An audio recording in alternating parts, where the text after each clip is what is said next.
안녕하세요. 자, 여러분들 이 시간부터 여러분들하고 같이 아동 심리 상담사, 아동 심리 상담사 직무 교육이 되겠죠. 물론 이제 아동 심리 상담사가 되기 위해서는 첫 번째 조건은 뭐겠습니까? 아동을 잘 알아야 되겠죠. 아동을 잘 안다는 것은 즉 아동의 심리를 꿰뚫어 볼 수 있는 사람. 그래야지 아동 심리 상담을 할 거 아닙니까? 그러기 위해서는 이제 이 아동 상담의 모든 부분, 전반적인 부분을 다 여러분들은 잘 살펴야 됩니다. 특히 이제 아동 상담 자체가 뭐 쉽다 어렵다 그런 걸 떠나서 일단은 아동 상담에 관계된 발달 이론이랄지 또는 이제 아동 상담에 관계돼서 상담의 접근 이론들이 있어요. 정신분석이랄지 행동주의, 인간중심, 뭐 가족 상담. 또 아동 상담의 과정은 어떻게 할 것이냐라는 부분이 있고 실제로 아동 상담을 하는 실제로서는 놀이치료 또는 뭐 미술치료 또 모래놀이라는 것도 있고 인지행동치료 뭐 해결중심 단기치료 이런 부분들이 있습니다. 이런 부분들 여러분들이 이제 속속들이 아셔가지고 실제 아동을 상담함에 있어서는 아주 한치의 오차도 없이 상담이라는 것 자체가 사실은 쉽지는 않아요. 제가 그 사범대를 다녔는데 그때 상담의 1인자 여자 교수분이 있었어요. 그 교수분께서 하는 얘기가 있어요.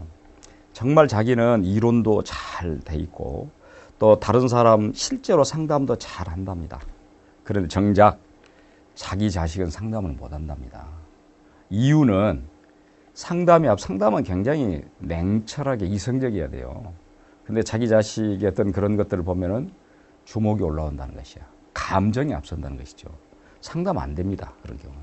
그러니까 이론이 박더라도 그것을 냉철하게 적용할 수 있는 아주 제대로 된 이성이 있어야 되겠죠. 그래서 자, 여러분들도 이제 이 아동 상담, 실제 아동 심리 상담을 함에 있어서는 그런 부분을 제대로 알고 심리 상담을 한다면은 아마도 성공적인 상담이 되지 않을까라는 서두로서 꺼낸 얘기입니다. 그러기 위해서는 이제 아동 상담의 기초적인 부분을 좀 알아야 되겠죠. 맨 첫 번째부터. 그래서 아동의 상담 기초라라는 제목으로 아동 발달과 환경. 대부분 여러분들 어떻게 말합니까? 뭐 모든 교육학이나 심리학이나 다 할 것 없이 인간의 발달. 이제 인간의 발달을 영어로는 development 이렇게 말한다. 발달은 function, 함수관계라고 말이죠. 무엇과 무엇의 함수관계냐?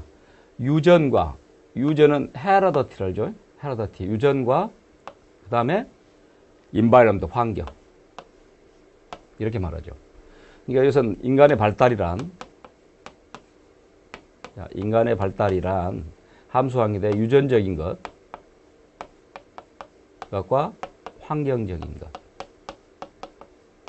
물론 이제 환경적인 것은 우리가 다른 말로 하면은 교육이다 이렇게 말할 수 있죠.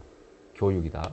그러니까 유전과 교육적인 부분, 타고난 것과 교육적인 부분, 이 부분이 서로 결합돼서 인간이 발달된다라는 얘기가 되겠죠. 이게 실제도 이런 뭐 내용들은 모든 이론서뿐만 아니라 실제로 살아가는데 뭐 여러분 생각해 보세요.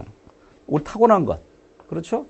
그러나 타고났다 해서 모든 게 다 타고난 것으로 끝나냐? 아니죠. 무엇도 있습니까?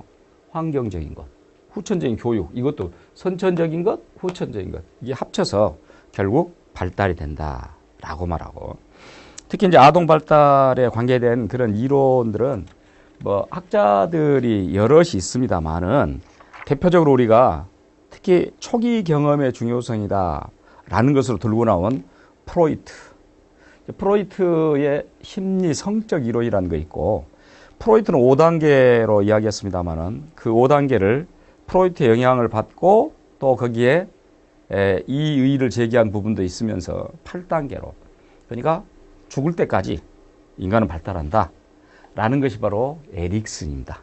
자, 그래서 일단 프로이트와 에릭슨의 이 발달 단계, 발달 내용을 보면서 또 그 이에 상담이 필요한 문제, 행동, 아동이랄지 이런 부분 보겠습니다. 여러분 잘 알지만 이제 프로이트. 자, 프로이트 그러면은 프로이트의 가장 중요한 건 뭡니까? 프로이트는 심리 성적 이론이라고 그랬죠? 프로이트의 자, 심리. 제가 이제 한자로 쓴 이유는 설명을 하기 위해서 그럽니다. 인간의 심리, 마음이라는 것이 무엇으로 결정되냐? 성격이라는 것이 특히 성적 이렇게 말해요. 심리 성적 이론 이렇게 말하는데 여기 이제 중점적인 것은 성이란 부분입니다. 프로이트란 사람은 어떻게 이야기를 했냐? 우리 인간은 태어나서부터 성인이 되는 그 시기에 어떤 성적 욕구를 자기 나름대로 분출하고 싶어 해요. 성적 욕구를 분출하고 싶어 하는데 자꾸 어른들 입장에서, 성인들 입장에서 억누릅니다.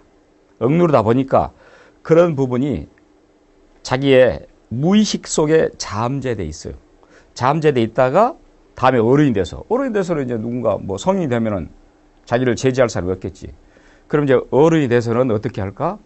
과거에 못했던, 억눌러 있던, 그 잠재 의식 속에 있던 그 부분이 나오게 된 것이야. 그 부분이 나와서 그런 욕구가 돌출돼서 사회적 부적응 행동이 나올 수 있다.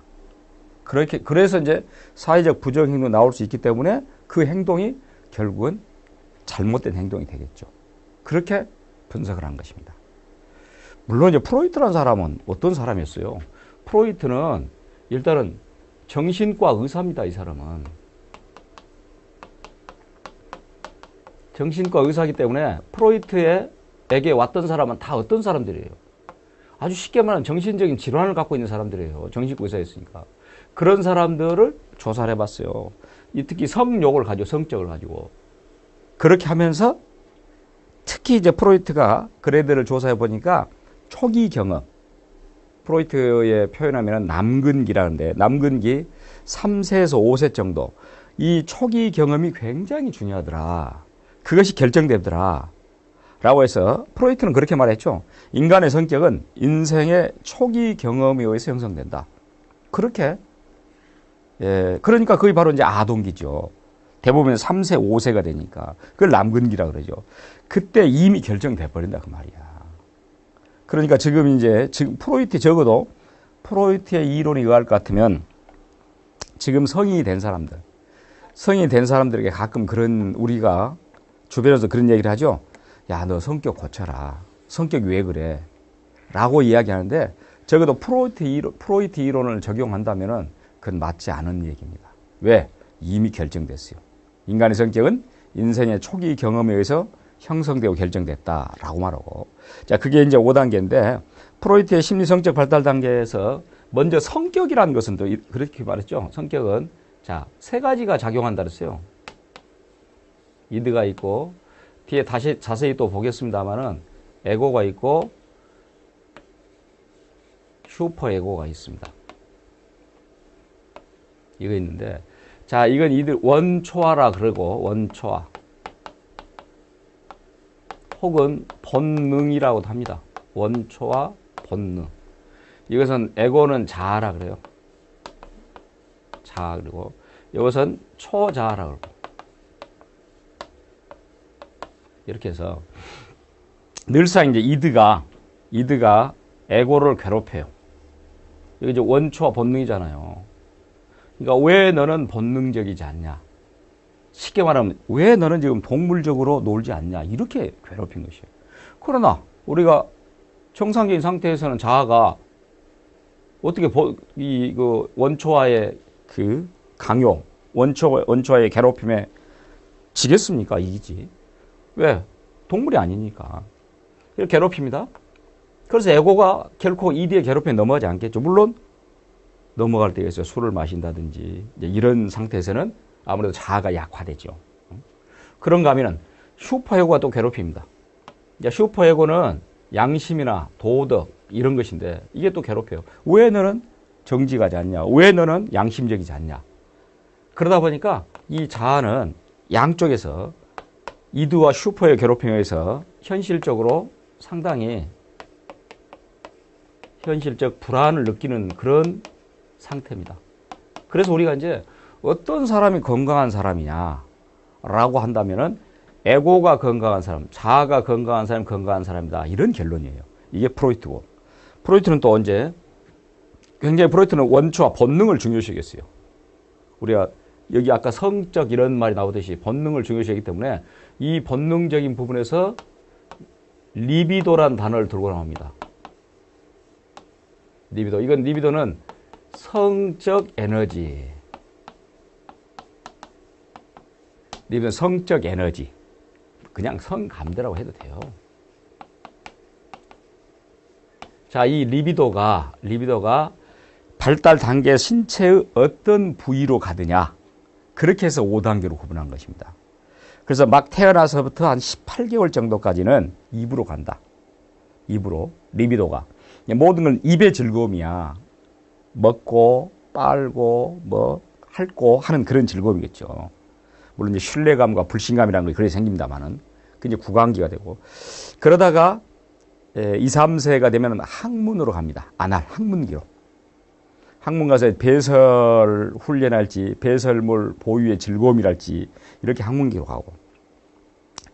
이제 3세에서 5, 6세가 남근기입니다. 앞서 이제 우리 프로이트는 이 인간의 성격은 초기 경험에 의해서 형성된다.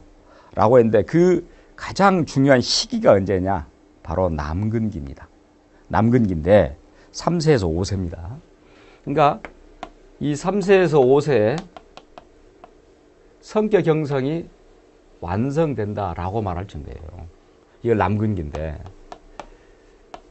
이때는 이제 동일시현상이라 그래서 이때 아이가 남자아이는 아빠를 동일시하고 여자아이는 엄마를 동일시합니다. 그러다 보니까 남자아이는 아빠하고 똑같다고 생각해서 엄마를 사이에 두고 삼각관계 형성된 것이요. 또 여자아이는 엄마하고 똑같다 생각해서 아빠를 사이에 두고. 그래서 나온 것이 여러분들 그 유명한 오디푸스 컴플렉스, 일렉트라 컴플렉스 나온 것이야. 이때 잘못되면은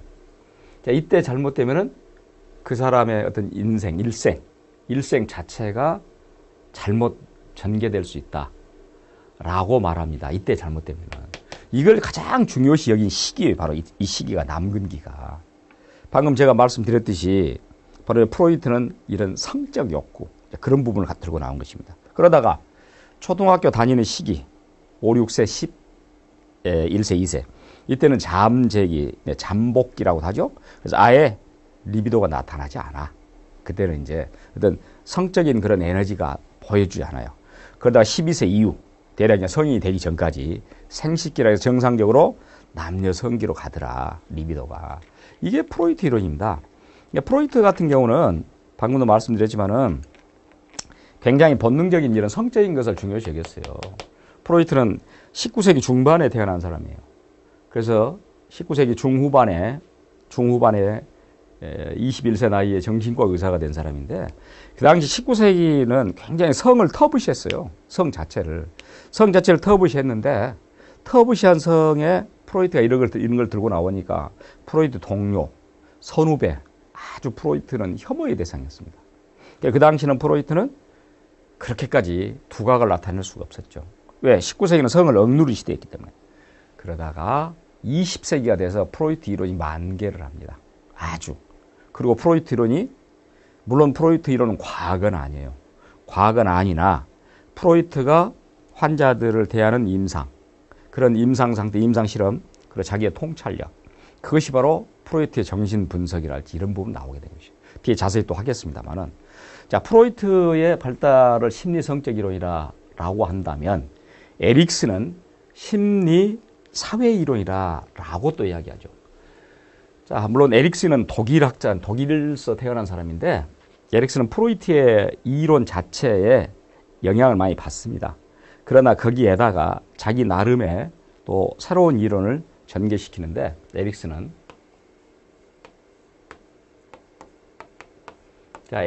아까 프로이트는 심리 성적 이론이라 했죠. 에릭슨은 또 이렇게 말해요. 심리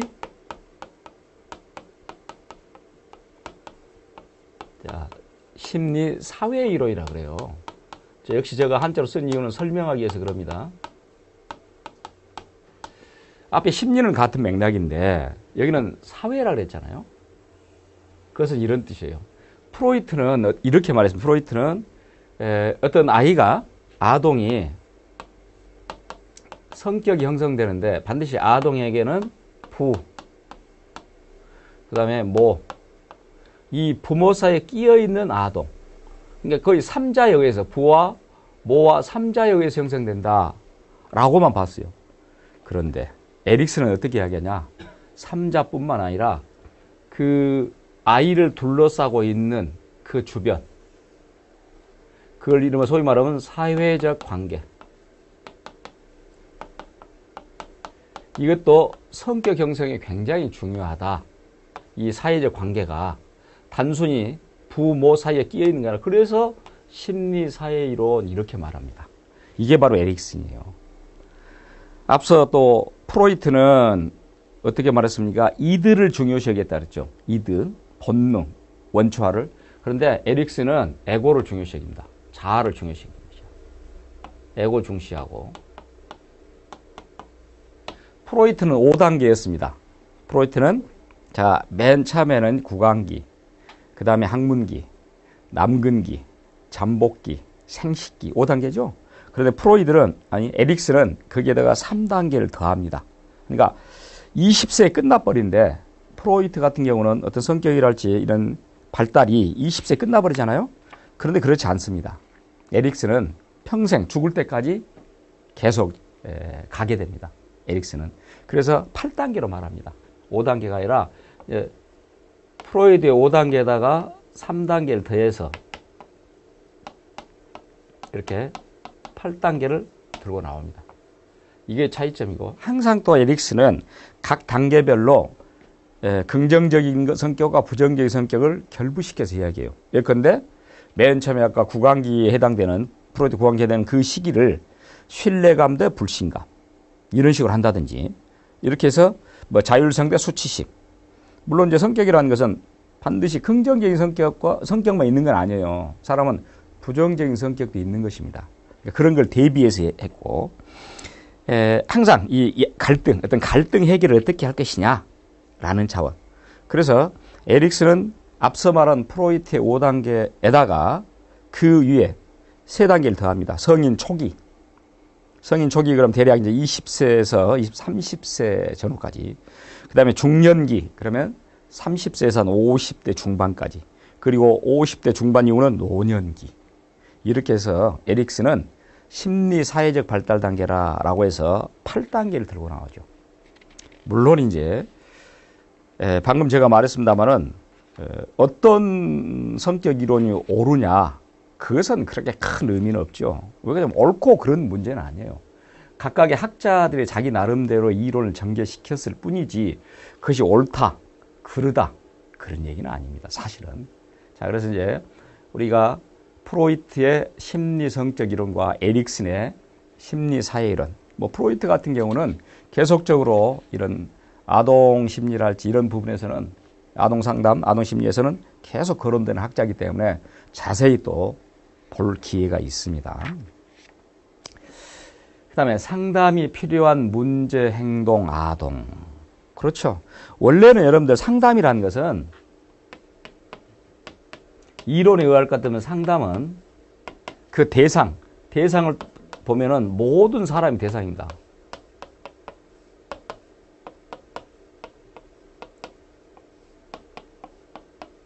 자, 모든 사람이 대상입니다. 이 상담은 모든 사람이 대상인데, 물론 우리가 지금 아무런 문제가 없는 아이도 상담의 대상이다. 맞습니다, 사실은. 정확한 표현이에요. 그것이 아무런 문제가 없어도 상담의 대상인 것입니다. 그럼에도 불구하고 우리가 이제 상담을 꼭 해야 될 아이, 꼭 상담이 필요한 아이, 이제 그런 의미를 가지고 있죠. 그러니까 일단 어린아이들의 특성이 뭡니까?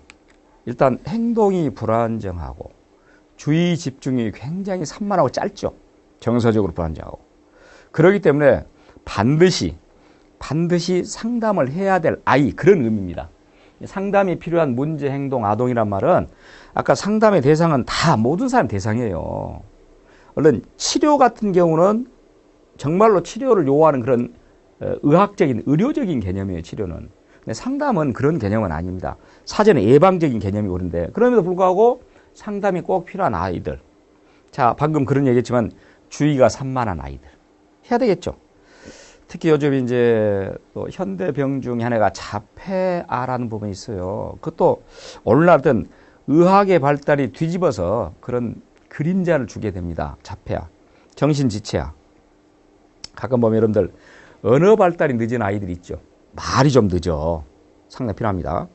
또 감각 처리 미숙이랄지 이런 경우.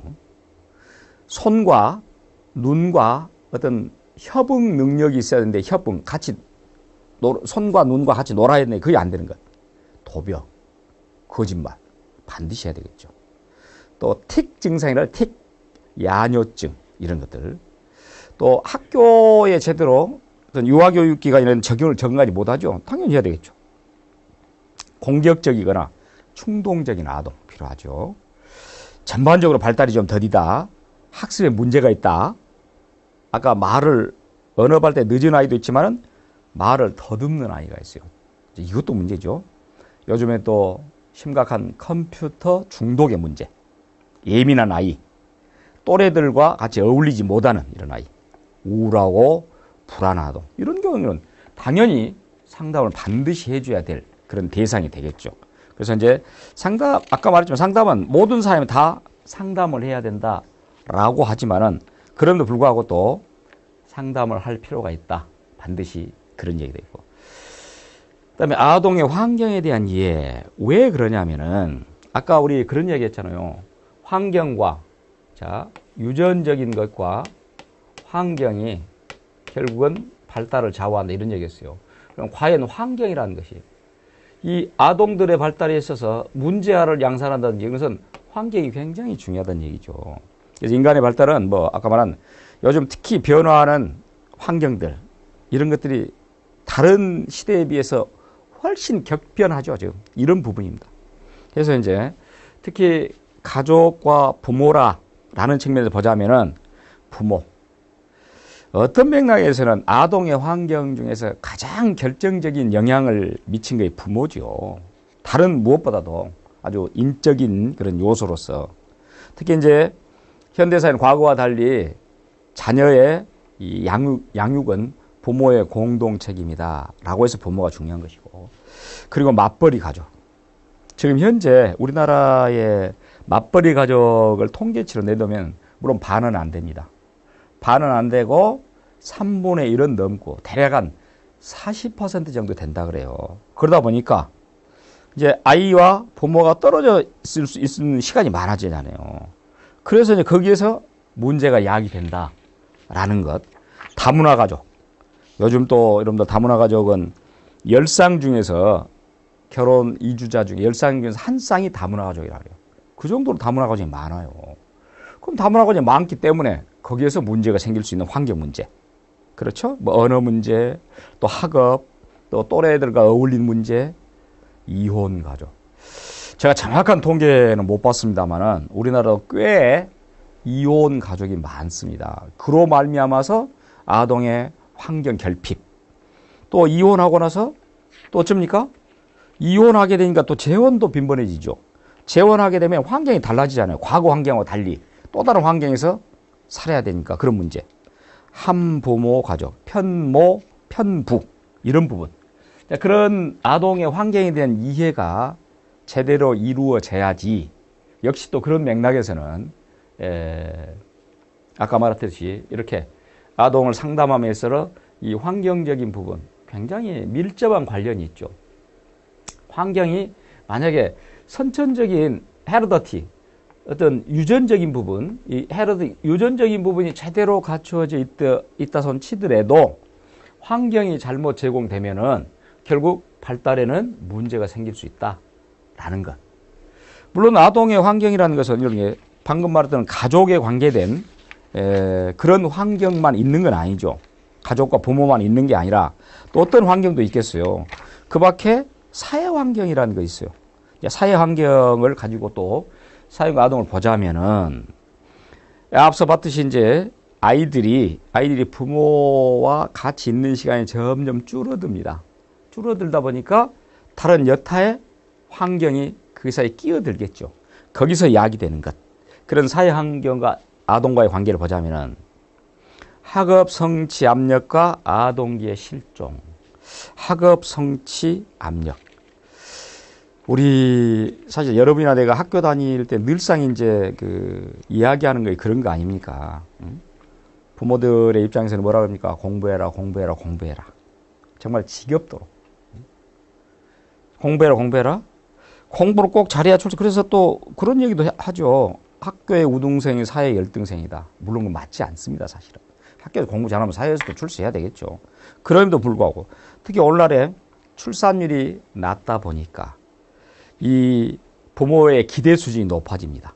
그러다 보니까 자녀에 대한 과잉 보호, 또 지나친 우리나라의 사교육, 조기 유학, 조기 교육 열풍, 또 우리나라의 그 부모들이 유난을 떨죠, 사실은. 물론 그래서 또 짧은 시간에 선진국을 따라잡는 그런 긍정적인 측면은 있습니다, 분명히. 그럼에도 불구하고 이런 사회 환경에서 아동들로 하여금 어떤 심리적인 부분에 억압을 준다든지, 그래서 결국은 상담의 대상이 된다든지, 이런 학업 성취 압력과 아동기 실종이라고 했고, 또 요즘도 굉장히 이제 문제된 게 아동 학대입니다. 최근에 한 10년 사이에 아동 학대가 2배가 증가했다 그래요. 이 환경도 무시 못하죠. 신체적 학대, 성적 학대, 유기, 버린 것이죠. 정서적 학대, 이런 부분. 아동 학대도 역시 이제 사회 환경으로서 아주 간과해서는 안 될 부분이고. 또 그 다음에 보면 여러분들 이제 요즘 현대 특히 기기의 발달, 좋게 말하면 IT 기기의 발달이 뒤집어서 거꾸로 부메랑이 돼서 문제 환경을 만들죠. TV, 게임, 인터넷 중독. 뭐 이것은 제가 볼 때는 어떤 가정이든지 이 부분은 문제입니다. 그건 가정을 떠나서 사회 환경적인 측면에서도 문제를 야기할 수 있다라는 부분이고, 또한 사회 환경의 성 문제입니다. 성범죄. 과거에 비해서 요즘은 이 영양이 잘 공급되다 보니까 아이들이 조숙하죠. 그래서 문제 야기되는 성 문제랄지. 실제 이제 우리나라 같이 이렇게 또 빈부격차가 심한 나라는 아동 빈곤도 큰 문제입니다. 우리나라 같은 경우는 빈부격차가 심하다 보니까 많은 아이들이 이런 아동 빈곤이라는 사회적 환경에 노출돼 있다. 이것도 역시 환경이라는 측면에서는 상담의 대상으로서 상당히 중요한 그런 내용이 됩니다. 자, 그 다음에 이제 우리 살펴볼 부분은 아동 상담과 아동 상담자의 역할. 역시 이제 심리상담, 아동 심리상담이라는 측면에서 과연 아동 상담은 어떤 부분이 있고, 상담이라는 건 어떤 개념이고, 또 상담 필요성이 무엇이며, 그 상담을 하기 위해서는 아동이 발달의 특성이랄지, 아동 권리, 목표, 또 준비, 상담 역할, 이런 부분이 반드시 필요하겠죠. 그래서 아동 상담의 개념에서 보면은, 아동 상담이란 일단 아동의 성, 연령 등 아동의 변인, 아동 자체가 남성, 여성이냐, 나이가 뭐가 가냐, 몇 살이냐, 부모를 포함한 가족, 학교와 친구들의 환경을 고려하고, 그렇죠? 그리고 아동 상담 아동에 대한 내담자의 그 연령에 따른 발달 과업이나 인지 행동 양식이나 사회 환경이 아동에게 어떤 영향을 미칠 것이냐, 거기에 맞게끔 상담 전략을 짜야 됩니다. 그래서 아동 상담의 유형은 일단 3가지로 볼 수가 있습니다. 아동 유형은 개인 상담, 1대1로 하는 개인 상담. 어떤 맥락 가장 많이 이루어지죠? 개인 상담이. 그 다음에 집단 상담. 1대 집단이겠죠? 집단 상담. 요즘은 이제 또 상담에서 또 상당히 많은 부분을 차지하고 있는 부분이 하나가 가족 상담입니다. 왜 그러냐면 그 아동의 문제는 비단 아동 한 명의 문제가 아니라 아동을 둘러싸고 있는 가족이라는 환경, 이런 문제가 있더라. 그래서 가족 상담까지. 이게 바로 아동 상담의 대표적인 유형이라 라고 볼 수 있고, 이제 아동 상담에서 고려해야 하는 연령적 특수성.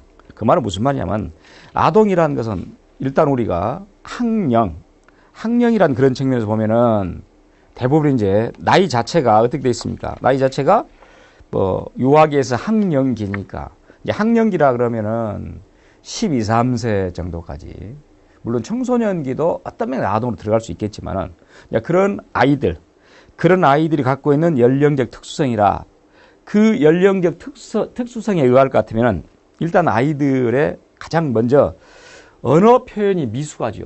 미숙한 언어 표현.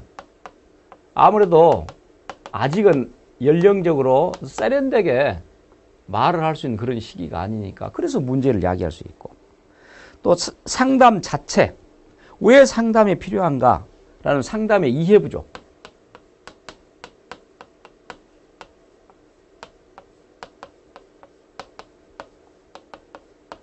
특히 아동이 이런 특성이 있죠. 그리고 이제 그런 아동들이 이 상담을 할 때 아동들의 영향을 준 부분이 있어요. 그 영향을 준 가장 대표적인 누굽니까? 부모죠. 가장 뭐니 해도. 또 학교를 다니는 사람은 누가 영향을 줍니까? 교사죠. 그래서 부모와 교사의 영향. 이런 아동들만의 갖고 있는 연령적 특수성이 있다. 그럴 때 결국 이런 것 때문에 뭐가 필요하다? 상담이 필요한 것입니다. 그래서 아동의 상담이라는 것은 일단 한참 발달돼 가고 있는 그런 측면에서 보면은 분명히 아동 상담이 필요하다는 것. 아동의 필요성이. 물론 그런 발달적 측면에서 보자면, 아동의 발달 측면은 대략적으로 한 6가지로 살펴보면은 아동기 발달의 특성, 그것 때문에 이제 상담이 필요한 것인데, 첫째, 아동기는 발달이 빠른 속도로 진행된다. 그래서 필요한 것이다. 우리 그렇습니다. 인간이 태어나서 굉장히 빠른 속도로 발달이 증가한 것은 일단 출생에서 우리가 영아기라 그러죠. 대략 1 내지 2세.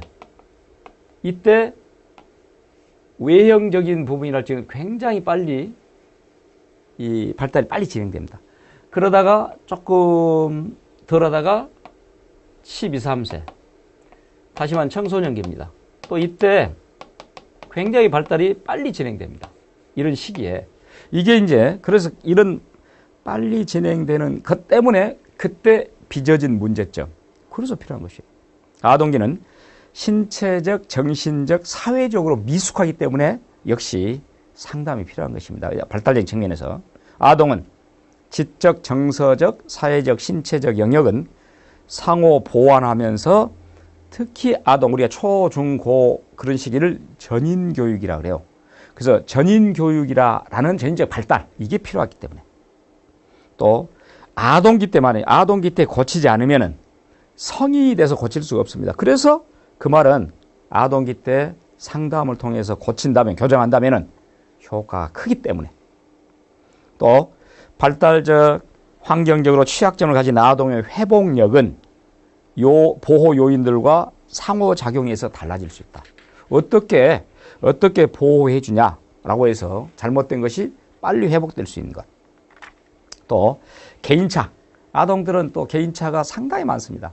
그런 개인차라는 그런 측면, 특히 발달적인 측면. 그래서 결국은 이런 발달적 측면에서 아동 상담이 필요하다. 또한 아동 상담이라는 것은 발달적 측면도 있겠지만 또 권리라는 측면에서도 아동 상담은 필요한 것입니다. 그 말은 아동은 스스로 자신을 보호할 수 없기 때문에. 그렇죠. 자기 자신이 모든 것이 다른 성인들에 비해서 모든 것이 열악하잖아요.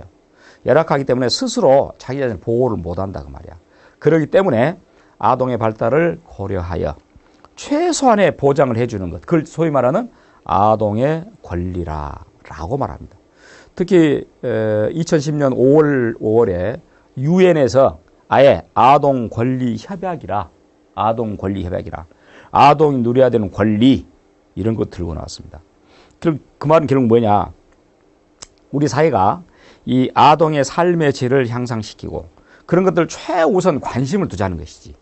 그래서 아동이 정신적, 신체적 발달에 있어서 자기가 누려야 될 수 있는 권리 이런 걸 충분히 줘야 된다. 그게 바로 아동의 권리로서 아동 상담이 필요한 내용입니다. 그게. 그러니까 권리적인 측면에서 아동 상담이 있어야 된다는 얘기겠죠. 그러니까 발달적인 측면에서 아동 상담이 필요하고 권리적인 측면에서 아동 상담이 필요하다라고 말하죠. 그래서 우리가 사회적 4대 약자 할 때 반드시 아동이 들어가죠. 아동, 여성, 장애인, 노인 이렇게 말하니까. 그리고 특히 아동은 어떻습니까? 장차 미래에 한 나라를 짊어지고 가야 될 그런 새싹들이잖아요. 이제 그때 잘못되게 되면은 어떤 국가적인 손실을 초래한다라고도 볼 수 있겠죠. 그래서라도 특히 아동 상담은 더욱더 요구된다. 그렇다면은 아동 상담의 목표가 뭐냐? 물론 이제 기본적 목표, 또 상담자의 목표 이렇게 여러 가지 목표가 있겠지만은 일단 기본적 목표는 아동의 어떤 정서 문제, 사고, 아동들의 행동, 또 아동들의 한계, 또 아동들의 발달 단계에 맞도록 성장할 수 있는 그런 기회를 주자라는 것이 가장 무엇보다도 기본적인 목표가 되겠죠.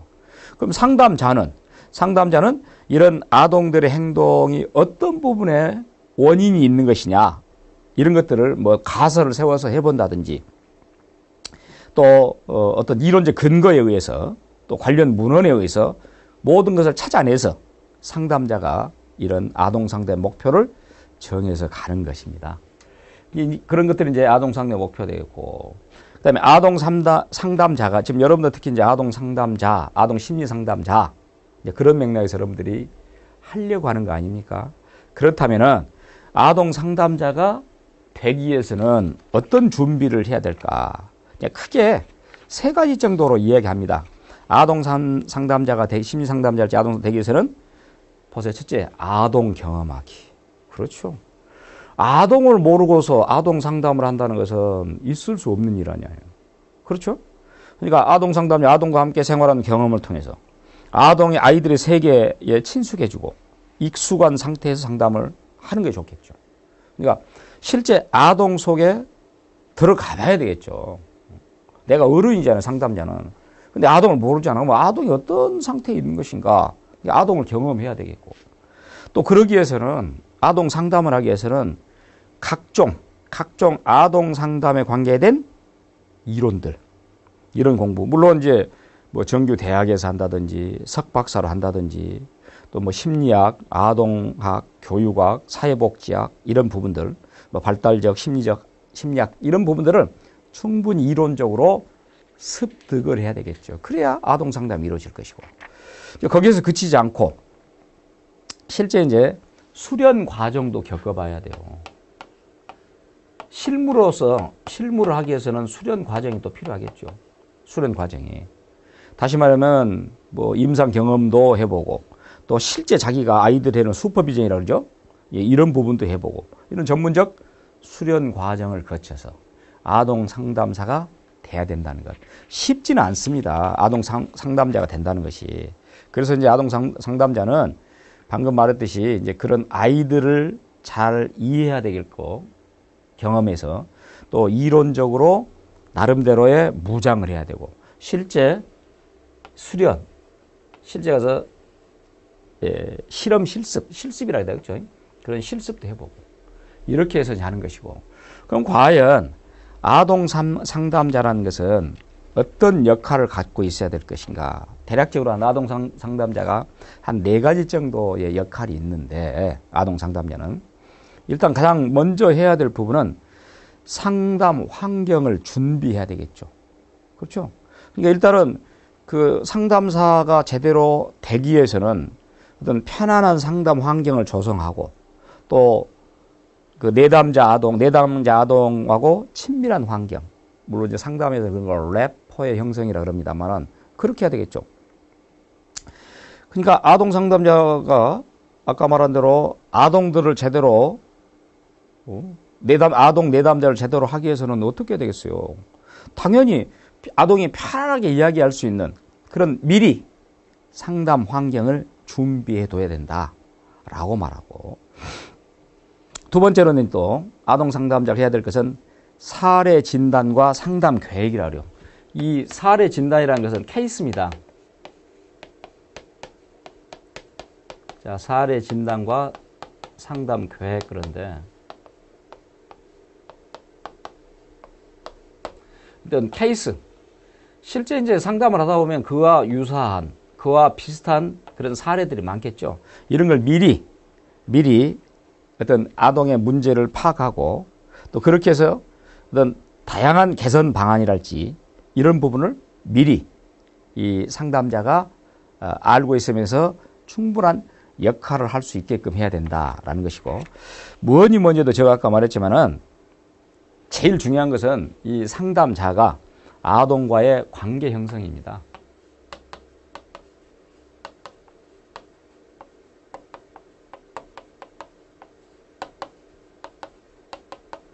그래서 상담의 전문 용어로서는 이 관계 형성, 친밀한 관계 유지라고 하는 것을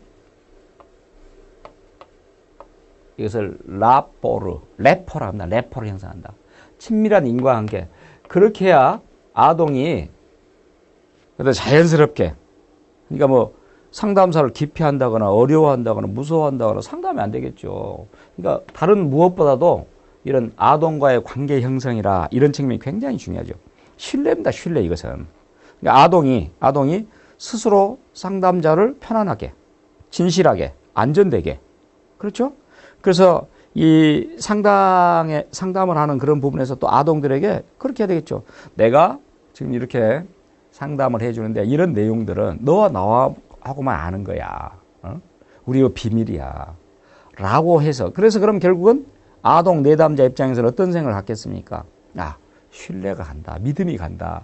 이 아저씨하고 이 선생님하고 상담을 한다면 그런 관계 형성되겠죠. 이게 이제 아동과 관계 형성이 중요한 것입니다. 그게 바로 아동 상담자가 해야 될 역할이에요. 실제로.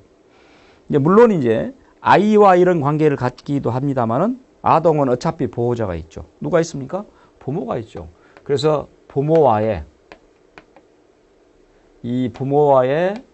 관계 형성도 중요한 것이죠. 자, 부모와의 관계 형성. 이제 부모, 그 상담이 진행되면은 당연히 이제 아동을 데리고 온 보호자로서 부모가 있겠죠. 그래서 부모와의 관계를 또 부모의 권리랄지 이런 여러 부분들, 여러 여타의 부분을 제대로 알아서 결국은 그런 것들을 실제 아동 상담, 심리 상담자가 역할을 제대로 하기 위해서는 이런 관계 형성이 중요하다는 것이죠.